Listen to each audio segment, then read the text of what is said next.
उसके बाद युवा मित्रों, आपातकाल लोकतंत्र के साथ जो विश्वासघात हुआ, आज उसको जानने के लिए हम सभी यहाँ इकट्ठे हुए हैं और हमारे बीच भारतीय जनता पार्टी के प्रदेश अध्यक्ष, बिहार सरकार के उप मुख्यमंत्री श्री सम्राट चौधरी जी, संगठन महामंत्री श्री भिखू भाई साहब, हमारे बीच बिहार सरकार के मंत्री, पूर्व युवा मोर्चा के प्रदेश अध्यक्ष नितिन नवीन जी, युवा मोर्चा के प्रदेश अध्यक्ष भारतेंद्र मिश्रा जी, जिला अध्यक्ष श्री अभिषेक कुमार जी पटना महानगर, महामंत्री युवा मोर्चा के सीमांत शेखर जी, महामंत्री युवा मोर्चा के शशि रंजन जी, प्रदेश उपाध्यक्ष संतोष पाठक जी, भाजपा नेता पंकज सिंह जी, सोहम राज जी, संतोष रंजन राय जी प्रदेश उपाध्यक्ष, प्रदेश मंत्री रत्नेश कुशवाहा जी, सुग्रीव जी, अनमोल शोभित जी, पिंकू मेहता जी, यहाँ उपस्थित सभी भारतीय जनता पार्टी के भविष्य हमारे बैठे हैं, मृत्युंजय झा जी, विनोद शर्मा जी, कई वरिष्ठ लोग भी विस्तार से भाई साहब संगठन महामंत्री जी ने बताया, जब मौलिक अधिकार पर हमला हो, जब आपके संविधान प्रदत्त अधिकारों को रोका जाए और आपके स्वतंत्रता पर चोट करे, तो वो बातें इतिहास के पन्नों में दर्ज है और अतीत से हम सबक लेते हैं ताकि वर्तमान को सुधारते हुए भविष्य को बचाने का, भविष्य को बेहतर करने का। आज आपातकाल पर जो है ये कार्यक्रम रखा गया, 50 वर्ष के लगभग पूर्व जो माहौल बना था, यहाँ जितने लोग बैठे हैं उस दर्द को जन्म जरूर लिए, उपस्थित जरूर थे, लेकिन पूरी तरह से उस लड़ाई में सम्मिलित नहीं के बराबर थे। और सच्चाई यही है कि अपने अभिभावकों बुजुर्गों से सुनते हैं कि वह आतंक और भय का माहौल था कि आपातकाल में आपके मौलिक अधिकार का हनन ही नहीं था, आपके मन के अंदर एक दहशत था जो पकड़ाते थे, खास करके आंदोलनकारी, उनकी नसबंदी कर देता ताकि उसके भविष्य का वंश भी आंदोलन करने के लायक नहीं रहे। ये माहौल खड़ा किया गया था, ये वातावरण बनाया गया था और देश के अंदर जो आपातकाल के दौरान ये 25 जून 1975 से 21 मार्च 1977 तक 21 महीने के अंदर इतनी लोगों के साथ जाति बर्बरतापूर्ण ढंग से किया गया, मानसिक तौर पर प्रताड़ित किया गया, जो अपनी वेदना अलग अलग किताबों में प्रकट किए हैं। और लोकनायक जयप्रकाश नारायण जी, जो बिहार का हुआ सपूत, बिहार की धरती तो इतिहास पहले भी कई बार रचा था, 80 वर्षों की हड्डी में जागा जोश पुराना था और फिर से वह जोश अगर जो किसी में दिखाई पड़ा तो लोकनायक जयप्रकाश नारायण जी का, जो बिहार के छात्रों का अगुवाई करते हुए, नेतृत्व करते हुए यह आंदोलन, भाई साहब ठीक बताए कि गुजरात से लेके पूरे देश तक फैला था। और उस आंदोलन में जब लोगों को ये लगा कि सभी चीज पर सेंसरशिप, प्रेस पर सेंसरशिप, कोई न्यूज बाहर नहीं निकले, हमारे 5 जून की रात से ही देश में विपक्ष के नेताओं की गिरफ्तारी शुरू हो गई थी। श्रद्धेय अटल बिहारी वाजपेयी जी, लाल कृष्ण अडवाणी जी सहित कई बड़े नेताओं को जेल के अंदर बंद कर दिया गया। आज इतनी बड़ी संख्या में लोगों को जेल में डाला गया उन्होंने बताया कि किस तरह से तिहाड़ जेल के क्षमता से 3 गुना क्षमता जेलों में बढ़ा गया और जो वातावरण बनाया गया कि कोई न्यूज बाहर नहीं निकल पा रहा था। आपातकाल के दौरान पुलिस के द्वारा प्रताड़ित सिर्फ आंदोलनकारी को ही नहीं, उसके परिवार को उसके घर के अंदर जाकर एक दहशत का माहौल बनाया जाता ताकि कोई आंदोलन के लिए आगे नहीं निकल सके। इससे भी ज्यादा वातावरण को, माहौल को, तुष्टीकरण की भावनाओं को भी किस तरह से पुष्ट करने का प्रयास किया गया था। पूरी तरह से जो उनके साथ खड़े थे, जो अत्याचार के पक्ष में खड़े थे, ऐसे लोगों की तुष्टीकरण और उनको महिमा मंडित भी किया जा रहा था। आज वही कांग्रेस है जो हमारी मूल संविधान के भावनाओं के विपरीत, जिन संविधान निर्माताओं ने कई महीनों तक, वर्षों तक पूरे अपने रिसर्च कर करके सामाजिक समरसता, ताना बाना को समझते हुए सामाजिक, भौगोलिक, आर्थिक संरचनाओं को जोड़ करके जो संविधान का निर्माण कराए, उस संविधान में इन कांग्रेस के लोगों ने संविधान की भावनाओं को कुचलकर 80 बार संशोधन किया। 80 बार मूल भावना को बदल दिया, धर्मनिरपेक्षता के भाव को घुसा दिया और समाजवाद की नई कहानी को कर दिया। ये कांग्रेस का असली चरित्र था। अरे जिस संविधान के अंदर 80 बार संशोधन हो और वह संशोधन अपने परिवार की जमींदारी को स्थापित करने के लिए करता हो, वह अपने तानाशाही प्रवृत्ति को स्थापित करने के लिए करता हो, वो बापू के उस कथन को उपेक्षित कर करके, अनादर कर करके कि ये कांग्रेस आजादी की लड़ाई लड़ी है, ये कांग्रेस अब आगे के लिए नहीं चाहिए, ये कांग्रेस पूरे देश के सम्मान और प्रतीक के रूप में संविधान का धरोहर और विरासत के रूप में जाना जाए।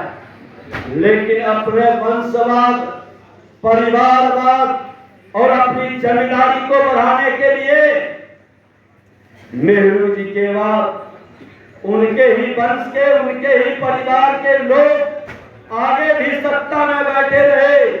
आपातकाल 3 बार देश में लगा था, 3 बार देश में आपातकाल लगा था। पहला 1962 में जब युद्ध की घोषणा चीन से हुआ, फिर 1971 में जब पाकिस्तान से युद्ध की घोषणा हुआ। लेकिन 1975 में आपातकाल क्यों लगा? युद्ध तो किसी देश से नहीं हुआ था। ये आपातकाल आप देख रहे होंगे कि इंटरनल डिस्टरबेंस, आंतरिक और सुरक्षा की भाव क्यों जगा?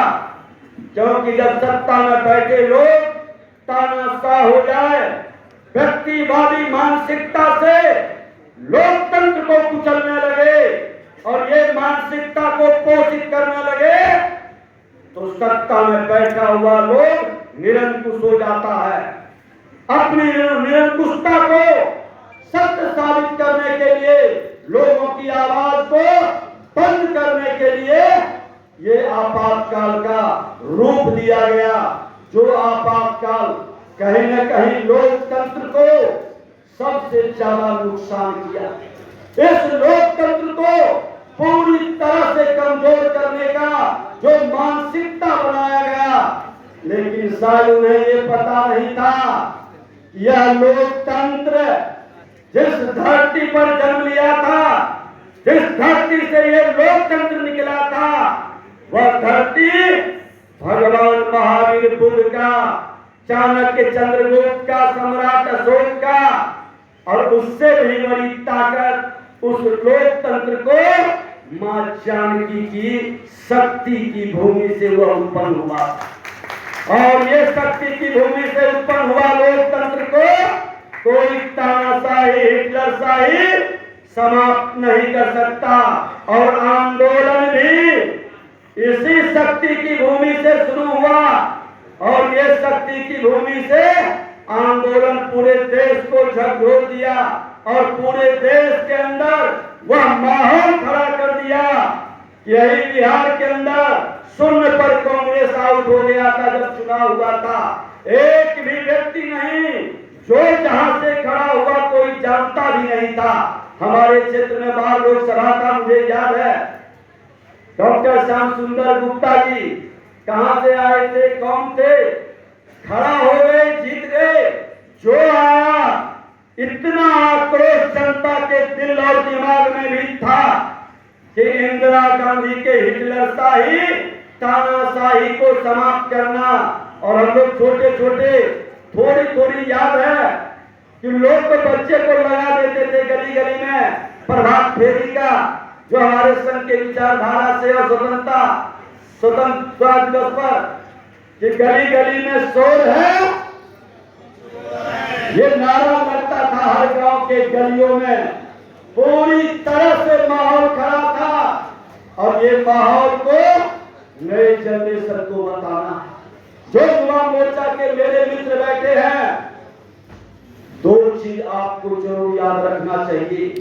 ये आपातकाल लगाने वाले लोग जो संविधान विरोधी है, ये संविधान के पक्ष में कतई नहीं है, ये संवैधानिक संस्था का अपमान करता है।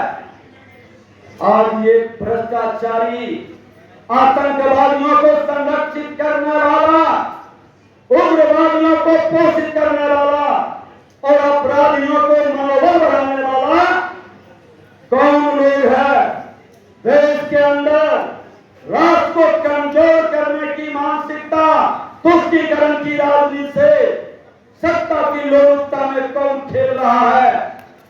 देश की जनता को विचार करना होगा, ये भावनाओं को घर घर तक पहुंचाना होगा, क्योंकि इस बार बहुत बड़ा खेल हुआ है। एक राष्ट्रभक्त ईमानदार चरित्रवान पूरे अपने जिंदगी को राष्ट्र के प्रति समर्पित कर देने वाला, परिवारवाद से मुक्त, पूरे राष्ट्र के 140 करोड़ जनता को जिसने परिवार माना, उस व्यक्ति को हटाने के लिए ये लोगों ने किनसे सौदा किया, समझौता किया, राष्ट्र को कमजोर करने वाला, बिहार में राजनीति को अस्थिरता लाने वाले लोगों की जमात के साथ मिलकर के रोकना चाहता। देश के प्रधानमंत्री नरेंद्र मोदी जी को कि तीसरी बार सत्ता में नहीं आए, लेकिन मां भारती के संतानों ने इन तमाम चक्रव्यूह को तोड़ते हुए इनके नापाक इरादे को पूरी तरह से पस्त करते हुए जिस कदम को बढ़ा दिए हैं, उसको आगे बचाना और बढ़ाना हम सबकी जिम्मेदारी है। ये भारत की आजादी से भी बड़ी लड़ाई है। आजादी में तो लोग चिन्हित होते थे, काले और गोरे का भेद स्पष्ट हो जाता था, अंग्रेजों के चेहरा साफ झलकते थे। लेकिन आज मेरे घर के अंदर बैठे हुए जयचंदों को, मंथरा और सकरी को पहचानना बड़ा मुश्किल हो गया। आज उसको पूरी तरह से राष्ट्र के प्रति समर्पित, समाज के प्रति पूरी तरह से समर्पित लोगों का मनोबल को बढ़ाना है। जब इतिहास गवाह है कि लोगों ने हमें लड़ाने का काम किया था, अंग्रेजों का बारे में कहता है कि अंग्रेजों की पहली नीति थी फूट डालो और राज करो। यही नीति पर कांग्रेस चली थी। देश में पहला बार कोई नेतृत्व निकला जिसने कहा सबका साथ सबका विकास, कोई भेद नहीं। मां भारती के धरती पर जो भी जन्म लिया किसी जाति, धर्म, क्षेत्र, भाषा का व्यक्ति है, वह मेरा भाई है और उसके उत्थान कल्याण की हमारी जिम्मेदारी है। इस भाव से जो काम कर रहा है, पूरा विश्व ने जिसको अपना नेता मान लिया, लेकिन कुछ लोगों ने उस नेतृत्व को रोकने का पूरी ताकत लगा दिया। ये भी एक अघोषित इमरजेंसी था, अघोषित आपातकाल था। जब राष्ट्र के हित में सीएए कानून लाया तो रोड रोड पर लोगों ने बैठा दिया, बुरके में लोगों को बैठा दिया, रोड को जाम कर दिया। पूरे देश के अंदर एक आंतरिक कलह का माहौल बना दिया। हमारे किसान भाइयों को रोड पर उतार दिया और मेरे लाल किला जो आजादी का मेरा गौरव गाथा का ध्वज फहराता है, उस झंडे तक हाथ बढ़ा दिया।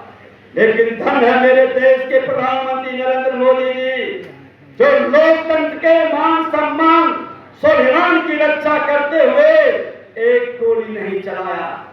आपातकाल की बात को छोड़ दो, इमरजेंसी नहीं लगाया और हर तरह के षड्यंत्र को अपने काबू में किया।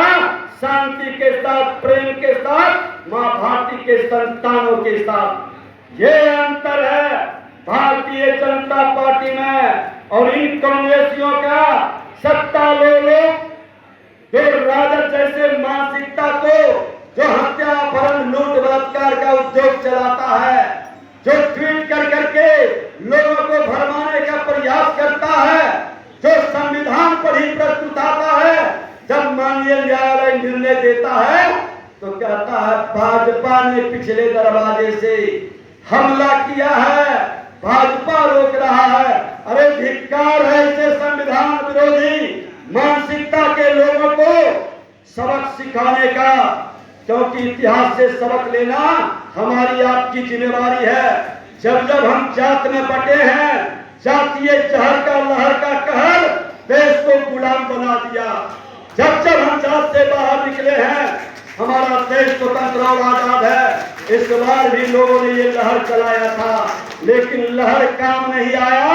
भाजपा का हर कार्यकर्ता, मां भारती का हर संतान ये जहर को मात दे दिया और फिर से हमारा प्रधानमंत्री नरेंद्र मोदी जी लाल किला पर झंडा फहराएंगे, 21वीं सदी का भारत बनाएंगे।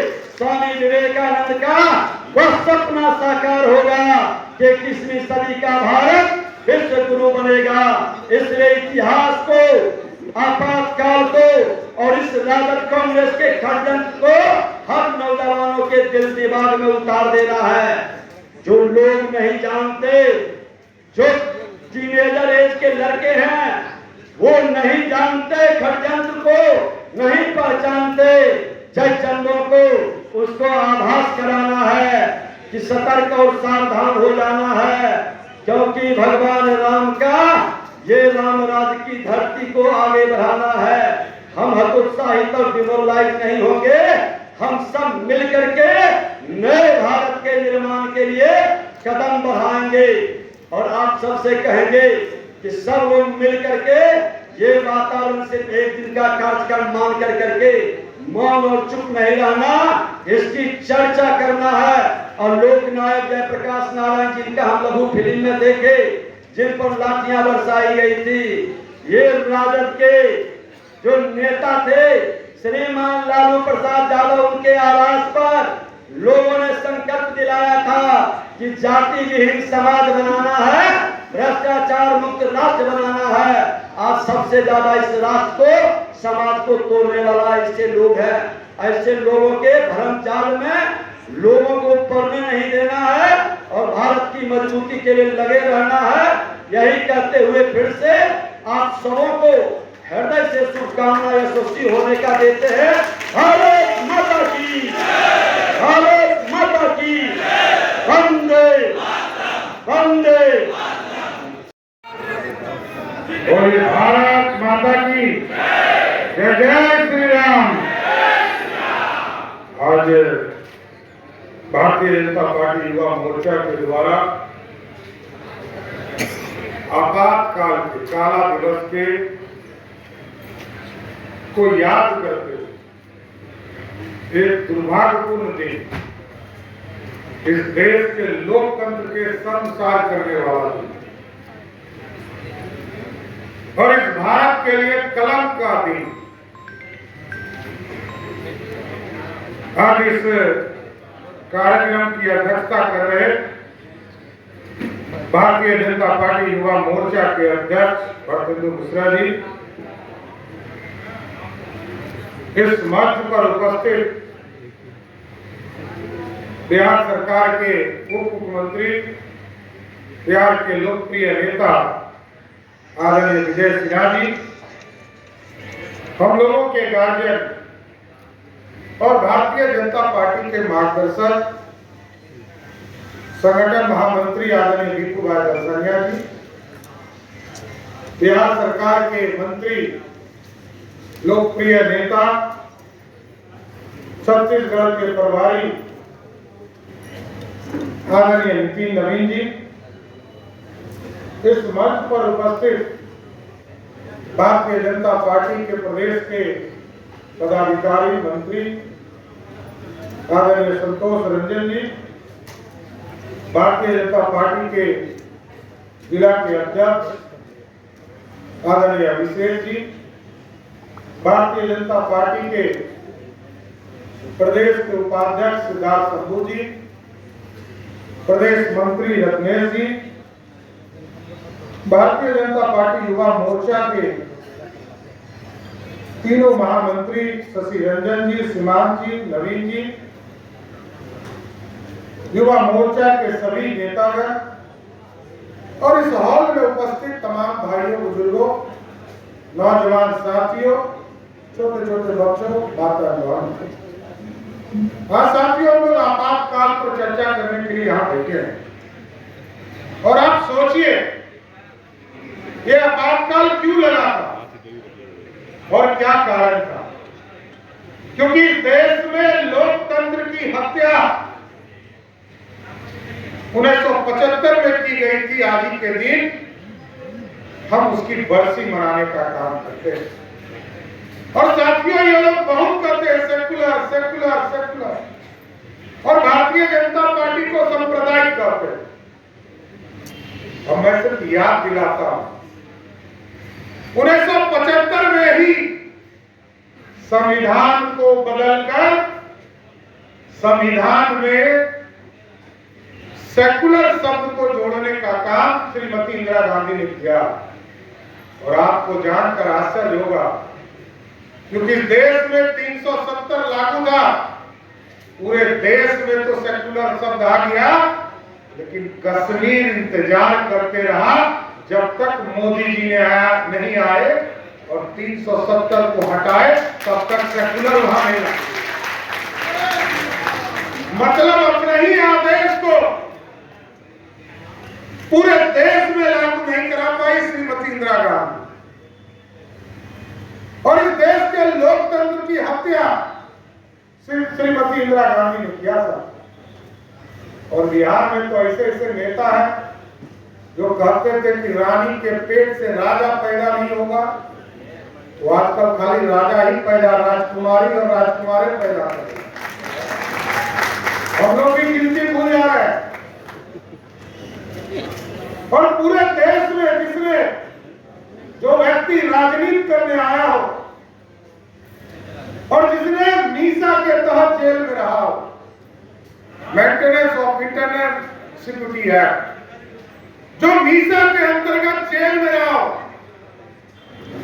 और बेटी का नाम भी मीसा रखा हो, वैसा व्यक्ति भी कांग्रेस के दोस्त में। आप सोचिए, लोकतंत्र संसार हो रहा, लोकतंत्र में लोगों को लग रहा, यही इन्हीं लोग जैसे नेता जब बिहार की राजनीति में रहेंगे, तब तक लोग नेता पे भरोसा नहीं करते। जो व्यक्ति अपने जेल में रहा और पूरी लड़ाई का आंदोलन खड़ा करने वाला काम किया हो, वो व्यक्ति कांग्रेस के गोद में खेल रहा। और मैं अपना एक अनुभव बताना चाहता हूं साहब। आप सोचिए कि राजनीतिक तौर पर कोई सरकार कानून बनाए और कानून बनाकर राष्ट्रपति को भेज दिया गया हो, उस ऑर्डिनेंस को कोई रुगराज आकर फाड़ दे, तो ये कहीं से लोकतंत्र दिखता है क्या? लोकतंत्र का शर्मसार करने वाले ये लोग हैं। याद कीजिए 2013 में लालू प्रसाद जी को सजा हो गया था और अभी भिक्खू भाई साहब बोल रहे थे ना, चीमन भाई को चोर लोग कह रहे थे वहां। और यही बिहार है जहां हम लोग भी, बिहार में जब एनडीए के लोगों ने लड़ाई शुरू किया तो चारा चोर गद्दी चोर यहां भी नारा लगा और उससे मुक्ति भी दिलाया एनडीए के साथियों। पूरा बिहार मुक्त हुआ। और आप सोचिए ये लोकतंत्र है। और जब लालू प्रसाद जी को जेल में डाल दिया गया तो राहुल गांधी ने ऑर्डिनेंस पाकर परमानेंट इलाज कर दिया। इसलिए युवराज जब राजनीति में आएंगे तो लोकतंत्र का दर्द नहीं समझे। इसलिए साथियों इन चीजों को याद रखना पड़ेगा। 75 में क्या हुआ, 74 में क्या हुआ, 74 के आंदोलन शुरू हुए। जैसा भिक्खू भाई साहब ने बताया ये सही है। ये बिहार से आंदोलन शुरू नहीं हुआ, ये गुजरात के पोरबंदर से स्टूडेंट्स लोगों ने आंदोलन शुरू किया। हम तो सहयोगी थे लेकिन नेता बिहार हो गया, यही कहना चाहता हूं। पूरे देश में आंदोलन को खड़ा किया। और आप सोचिए ये लोग कहते हैं जब चुनाव चल रहा था लोग कहते थे संविधान खतरे में, आरक्षण खतरे में है। मैं बताना चाहता हूं पूरा युवा पीढ़ी यहां बैठा और जो गरीब है साथियों वो किसी वर्ग का हो, कोई स्वर्ण हो, पिछड़ा हो, अति पिछड़ा हो, दलित हो। दलित को तो अलग से एग्जेम्पशन है, लेकिन स्वर्ण और ओबीसी और ईबीसी वो कोई भी व्यक्ति हो जिसकी 8 लाख की आमदनी नहीं है, सबको इस देश में आरक्षण इस देश की सरकार देती है। और आप सोचिए साथी जब पंडित नेहरू 1952 में पहली बार जब लोकतंत्र पहली बार खड़ा हो रहा था और जब 1950 में बाबा साहब भीमराव अंबेडकर इस देश में संविधान बना रहे थे तो डॉक्टर श्यामा प्रसाद मुखर्जी उनके पीठ पर खड़े थे और तब पंडित नेहरू आरक्षण का विरोध कर रहे थे। कोई नहीं बोलता। हम भाजपा के साथियों से आग्रह करना चाहते हैं आदिवासी समाज के, दलित समाज के। जब बाबा साहब भीमराव अम्बेडकर ने इस देश में आरक्षण की व्यवस्था किया, पंडित नेहरू ने सभी कांग्रेस के मुख्यमंत्रियों को पत्र लिखकर कहा इसका विरोध करो। लेकिन कांग्रेस पार्टी कहेगी जो कांग्रेस ने सब दिन आरक्षण का विरोध। आज मंडल कमीशन लागू हुआ साथियों 1990 में, क्योंकि हम जब रहे सत्ता में तब आरक्षण देने का काम किया, चाहे वो 1950 हो, चाहे 1990 हो या 2014 हो, जब स्वर्णों को भी आरक्षण भाजपा और मोदी सरकार ने। मंडल कमीशन में भी लालू जी को 15 साल एक व्यक्ति को आरक्षण नहीं दिया, लेकिन परसेप्शन खड़ा किया हम आरक्षण के समर्थक हैं। और इस बात को हद कर दिया लोगों ने, कहा 400 दीजिएगा तो ये लोग आरक्षण बदल देगा, संविधान बदल देगा। इन लोगों के पास दूसरा कुछ नहीं रहा कि लोकतंत्र को खड़ा करना। और मैं आप सभी साथियों को धन्यवाद देना चाहता हूं।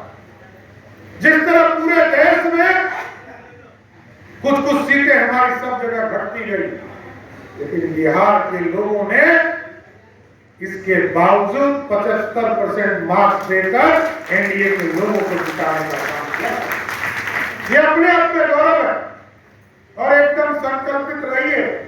हम सभी राजनीतिक कार्यकर्ता साथियों से आग्रह करेंगे 2025 का फिर से चुनाव आने वाला और 2010 के रिजल्ट को कैसे हम दोहराएं इसकी तैयारी शुरू।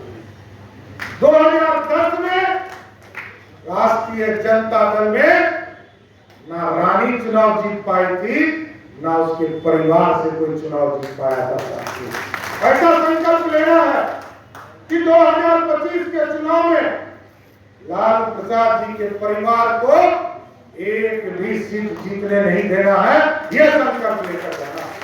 और स्वाभाविक है विकास करने हैं, क्योंकि स्वाभाविक तौर पर हम लोगों ने कमिटमेंट किया है बिहार की जनता, हम काम करेंगे, लंबे समय से काम भी कर रहे हैं, लोगों को गुमराह करने का प्रयास किया। अब चुनाव खत्म हो गए, हम सभी मंत्री आपके लिए काम शुरू कर दिए हैं साथ। एक एक सेक्टर में हम लोगों ने आदरणीय प्रधानमंत्री जी से, वित्त मंत्री जी से, सभी लोगों से आग्रह किया कि बिहार पूर्ण रूप से आर्थिक रूप से कमजोर रहा। 2,78,000 करोड़ का बजट है, जिसमें 2 लाख से अधिक करोड़ रुपया भारत की सरकार हमको विकास करने के लिए देती है। लेकिन हम लोगों ने माना है, अभी विशेष तौर पर चीजों को फोकस किया है। हम युवा मोर्चा के साथियों से 2 आग्रह करेंगे। साथियों, आपने जिस तरह तत्काल को पूरी तरह संघर्ष की लड़ाई के रास्ते चुने हैं, इसकी जागरूकता भी फैलाई है, लेकिन 2 चीज ध्यान रखिएगा। इस बिहार में गरीब बहुत हैं और लगभग 9 करोड़ 81 लाख परिवार लोगों को हम लोग सीधा मोदी जी या नीतीश जी के द्वारा फायदा देने का काम करते हैं। हम आग्रह करेंगे युवा मोर्चा से 2 काम से बात तय कर। एक, प्रधानमंत्री आवास योजना लगभग 13 लाख लोगों का बचा हुआ है और हम लोग चाहते हैं 31 मार्च के पहले एक गरीब को पक्का मकान मिल जाए। इसके लिए संघर्ष करो, एक व्यक्ति का फॉर्म बनाने का काम कीजिए और आप सब डिजिटल से जुड़े हुए। दूसरा जो सबसे महत्वपूर्ण काम है, अभी तक मात्र हम लोगों ने 2 करोड़ 83 लाख का आयुष्मान भारत कार्ड बनाने में लक्ष्य को प्राप्त किया और अभी 1 तारीख से हम लोग 1 करोड़ पूरे जुलाई के महीने में तय किए। लेकिन साथ ही उससे काम नहीं चलेगा, हम लोग संघर्ष करें और 31 दिसंबर तक बिहार के 9 करोड़ 81 लाख लोगों को आयुष्मान भारत से जोड़कर 5 लाख तक की गारंटी देने का काम। हम लोग देखते थे 1996 में अंतिम वर्ल्ड कप का मैच किसी पटना के मनुलक स्टेडियम में हुआ। हम लोग प्रयास कर रहे थे, नहीं हो पा रहा था, कई सालों से लगे थे। कभी स्टेडियम सरकार स्तर पर बनाने का काम किया जा रहा था, लेकिन मैंने कहा कि हम क्यों बनाएंगे, हम सिर्फ जमीन दें, यह काम बीसीसीआई का। और आपको जानकर आश्चर्य होगा कि कल ही बीसीसीआई के द्वारा बिहार सरकार को पत्र आ गया कि अब हम मोनूल हक स्टेडियम को पूर्ण रूप से एक अंतरराष्ट्रीय स्टेडियम बनाने का। और सभी युवा साथियों से आग्रह करूंगा, अब नीचे भी काम करना। एक पंचायत के हम लोगों ने नीतीश कुमार के नेतृत्व में तय किया है कि बिहार के सभी पंचायतों, जितने पंचायत है, नगर निगम में जितने वार्ड है, इसको भी हम लोगों ने लक्ष्य किया। आप युवा साथी, आपके नीचे जो नए जनरेशन बिहार के विकास के लिए खड़े हो, उसको स्वस्थ रहना। स्वास्थ्य विभाग को चिंता कर रही, लेकिन हम लोगों ने इस बार तय किया है कि खेल विभाग से प्रत्येक पंचायत में खेल का सामान 5-5 लाख रुपया देकर सभी जगह खेलने की व्यवस्था सभी पंचायतों में करेंगे। इसलिए साथियों, विकास की चर्चा और किसी दिन भी और भी करेंगे और रोड मैप भी बनाएंगे। और दुख का विषय है, हम लोगों ने मुख्यमंत्री आदरणीय नीतीश कुमार जी से भी आग्रह किया और लगातार वो भी समीक्षा कर रहे हैं। कानून का राज किसी भी हालत में खड़ा कर रहा है, उसमें समझौता नहीं हो सकता। किसी भी चीज से समझौता कर सकता हूं, लेकिन कानून के राज स्थापित करने में कोई समझौता नहीं किया सकता। इसलिए साथियों, हम लोगों ने साफ तौर पर पदाधिकारियों को साफ तौर पर हिदायत दिया है, एकदम कार्रवाई लगातार करते रहे, स्पीडी ट्रायल चलाए। कई लोग नीट में पकड़ाए, एकदम अस्वस्थ रहिए, सभी के खिलाफ स्पीडी ट्रायल चलाकर सबको 10-10 साल की सजा कराने का काम करें। कोई नौजवानों के जीवन के साथ खिलवाड़ नहीं कर सकता, क्योंकि भारतीय जनता पार्टी लोकतंत्र में भरोसा करती है। आप याद कीजिए 10 साल हो गए मोदी जी के 10 साल के शासनकाल में कितने जगह राष्ट्रपति शासन लगे, आप देखिए, आप देख लीजिए, आपको खुद का एहसास होगा। लेकिन कांग्रेस पार्टी अपने पूरे शासनकाल में 150 बार जीती हुई सरकार को कारगर पेश की। लेकिन साथियों, हमको सोचना पड़ेगा, हम बिहार के विकास के लिए और बिहार विकसित हो इसकी चिंता करें। लेकिन आपातकाल के माध्यम से हम लोगों का मकसद एक ही है कि जो गलतफहमियां फैलाने वाली पार्टियां उसको उजागर करना। ये लोग भ्रष्टाचारी है, ये लोकतंत्र के रक्षक नहीं है, और ये जो संविधान की किताब है आजकल बहुत लोग दिखाने का काम कर रहे हैं, ये पहले उनको पढ़ लेना चाहिए। संविधान लोकतंत्र है, ये राजतंत्र नहीं है। और वो लोग, जितने लोग हैं, आप देख लीजिए, जितनी पार्टियां होगी, या तो परिवार की पार्टी होगी या तो अपने भ्रष्टाचार को बचाने वाली पार्टी होगी। कोई लोकतंत्र का पुजारी नहीं हो सकता। इसलिए आज सभी युवा मोर्चा के साथियों को आग्रह करते हुए कि आपातकाल की बातों को नीचे भी पहुंचाने का काम करें, लोगों को सीधा संदेश भी देने का काम करें, लोगों को बताएं किस तरह आपातकाल लगाया गया, किस तरह अत्याचार किया गया। लोग कहते हैं ना कि मोदी जी भी लोगों को जेल भेज रहे हैं, फर्क है, पहले हजारों नेता को जेल में कांग्रेस पार्टी ने भेजा, हजारों पत्रकारों को जेल में भेजा, लेकिन मोदी जी ने अपने राज्य में गारंटी दिया कि जो भ्रष्टाचार करेगा उसको जेल में भेजेंगे। यही फर्क है।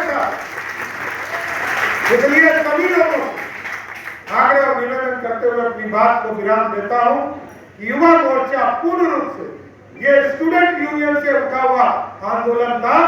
और आप सोचिए, जितने नेता हुए, चाहे वो लालू प्रसाद जी हो, सुशील मोदी जी हो, नीतीश कुमार जी हो, रविशंकर प्रसाद जी हो, अरुण सिन्हा जी हो, जितने नेता आज आपको दिख रहे हैं सब 74 के आंदोलन से ही आए। उसके पहले कोई नेतागिरी नहीं करते।